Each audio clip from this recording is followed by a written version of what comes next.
वज़ीर-ए-आज़म के बानी PTI के खिलाफ 10 अरब रुपए हतक इज़्ज़त दावे पर आज की समाअत मुकम्मल हो गई है। आइंदा समाअत पर वज़ीर-ए-आज़म शहबाज शरीफ के बयान पर जराह जारी रहेगी। आपको इस खबर से मुतालिक बताएं कि वज़ीर-ए-आज़म शहबाज शरीफ अदालत में बज़रिया वीडियो लिंक पेश हुए। मज़ीद तफ़सीलात जानते हैं, समाअत का अहवाल बताएंगे राना बिलाल। जी बिलाल, बताएगा।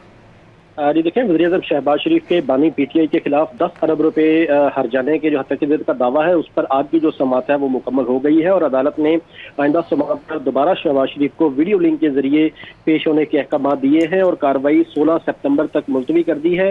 अदालत ने 16 सितंबर की तारीख मजीद जिरा के लिए मुकर्रर की है। शहबाज शरीफ के जो वकील है मुस्तफ़ा रमदे, उनकी जानिब से बानी PTI के वकील मोहम्मद हुसैन चोटिया के सवालात पर एतराज़ उठाया गया और ये कहा गया कि जो तमाम सवालात मोहम्मद हुसैन चोटिया पूछ रहे हैं वो बेमैनी और बेमकसद है और इनका इस दावे से कोई ताल्लुक नहीं है।